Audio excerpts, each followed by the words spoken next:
आज का हमारा टॉपिक है भारतीय संविधान की विशेषताएं।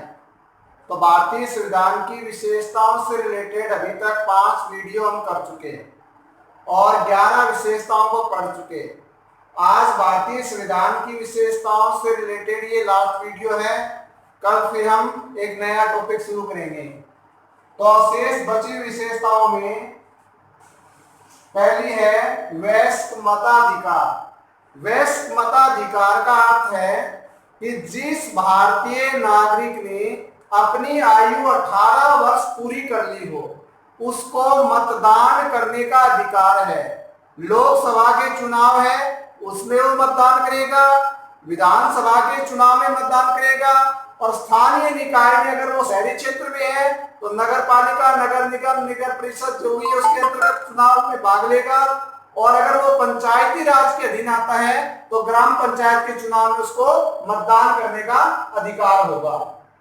ठीक है, तो वयस्क का अर्थ है जिसकी आयु 18 वर्ष पूरी हो गई हो उसको भारतीय संविधान में वयस्क माना गया है। लेकिन जब हमारा मूल संविधान था उस मूल संविधान में 21 वर्ष की आयु पूर्ण करने पर व्यक्ति को वयस्क मताधिकार प्राप्त था।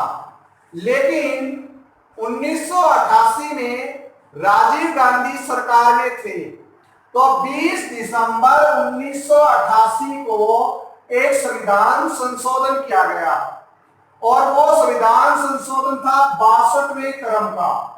और 62वें संविधान संशोधन के द्वारा जो वयस्क मताधिकार की आयु है वो 21 वर्ष से घटाकर 18 वर्ष कर दी। तो वर्तमान में कोई भी भारतीय नागरिक जिसने 18 वर्ष की आयु पूर्ण कर ली है वो मतदाता के रूप में अपने मत का प्रयोग कर सकता है। ये हमारे संविधान की एक विशेषता है। फिर है विधि का शासन, यानी हमारे देश में कहा गया है कि न्यायपालिका सर्वोच्च है, उसको कहीं भी कोई चुनौती नहीं दी जाती। ठीक है, और सभी नागरिकों को समान रूप से अधिकार दिया गया है और सभी नागरिकों का कार्य क्षेत्र है वो हमारी न्यायपालिका के कार्य क्षेत्र के अंतर्गत आता है। और ये विधि का शासन की धारणा है हमने ब्रिटेन के संविधान से अपनाई है। इसका अभिप्राय क्या है कि कानून से ऊपर कोई नहीं है, चाहे प्रधानमंत्री हो चाहे राष्ट्रपति, उन पर भी क्या है कानून लागू होता है। देखिए विधि के शासन के अधीन आप देखे होंगे बिहार के मुख्यमंत्री थे लालू प्रसाद यादव, उनको जेल जाना पड़ा था पता हो तो। कांग्रेस सरकार में यूपीए की सरकार थी उसमें वित्त मंत्री थे कौन, वित्त मंत्री थे पी चिदम्बरम। तो पी चिदम्बरम को 2G स्पेक्ट्रम घोटाले के अंतर्गत जेल जाना पड़ा। तो विधि के शासन का अर्थ है कि हमारे देश में कानून से ऊपर कोई नहीं है। कोई भी व्यक्ति अगर कानून का अतिक्रमण करता है तो न्यायपालिका उसके खिलाफ कार्रवाई करती है और उसको अतिक्रमण करने से रोकती है। तो कहने का मतलब हमारे शासन में सभी पदों से ऊपर कौन है, हमारा संविधान है। संविधान से ऊपर किसी को कोई अधिकार नहीं है। कानून की दृष्टि से सभी समान हैं। हमारे देश में हमारा संविधान ये व्यवस्था करता है। अब अगली विशेषता है पंचायती राज। देखो पंचायती राज है वो हमारे मूल संविधान में नहीं था, लेकिन महात्मा गांधी जी का एक सपना था, वो चाहते थे ग्राम स्वराज, यानी गांव में गांव के लोगों का खुद का शासन होना चाहिए। तो उन्हीं की इस इच्छा की पूर्ति के लिए भारत ने पंचायती राज की व्यवस्था की और पंचायती राज हमारे मूल संविधान का विषय नहीं था। ठीक है, और पंचायती राज के बारे में सबसे पहले हम बात करते हैं 2 अक्टूबर 1959 को पंडित जवाहरलाल नेहरू ने पंचायती राज की शुरुआत अपने राजस्थान के नागौर जिले के बगतरी गांव से शुरू की थी। ठीक है। तो पूरे भारत में पंचायती राज की शुरुआत कहां हुई थी? नागौर जिले के बगतई गांव में। और उद्घाटन किसने किया था? पंडित जवाहरलाल नेहरू ने। और कब हुआ था? 2 अक्टूबर 1959 को।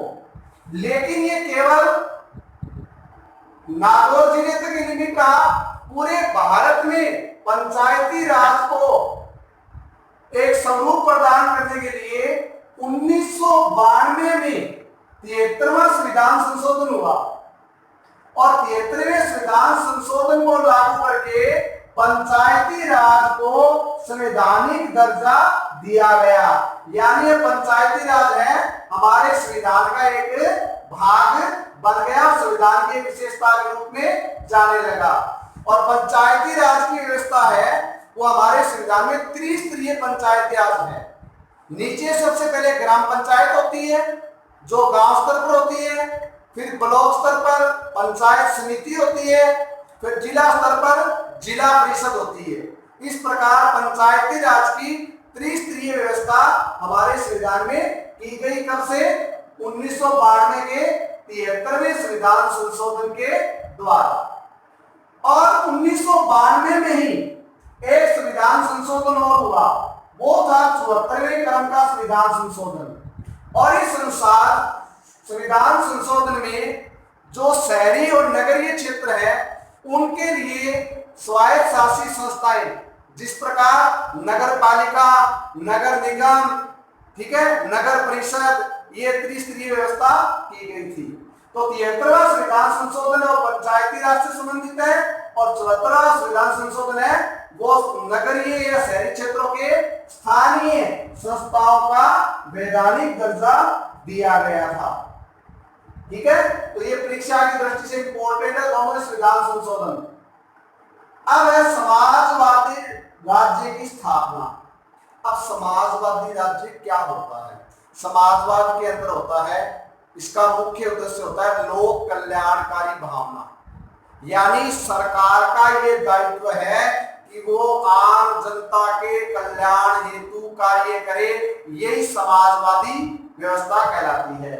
लेकिन जिस प्रकार पंचायती राज हमारे मूल संविधान में नहीं था, तो समाजवाद है ये भी हमारे मूल संविधान का भाग नहीं था। और आपने पढ़ा होगा हमारे नीति निर्देशक तत्व पढ़े थे ना? तो नीति निर्देशक तत्व क्या है? वो 19 टॉपिक है जिनके बारे में कहा गया है कि सरकार को हमारे देश के नागरिकों के लिए ये काम करना चाहिए।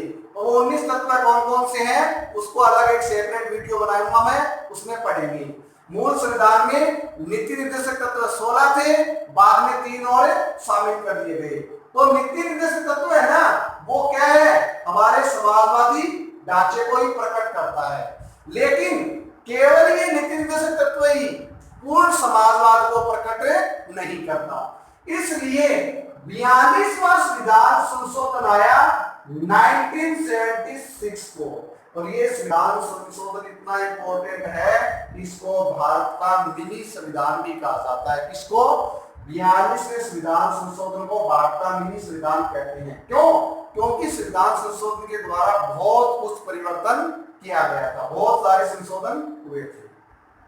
तो 42वें संविधान संशोधन 1976 के द्वारा हमारी प्रस्तावना है ना, उसमें समाजवादी शब्द को जोड़ा गया था।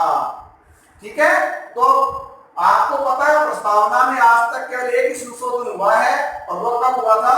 42वां संविधान संशोधन 1976। उसमें 3 शब्द जोड़े गए थे, पंथनिरपेक्षता, समाजवादी, और एक तीसरा कौन सा था?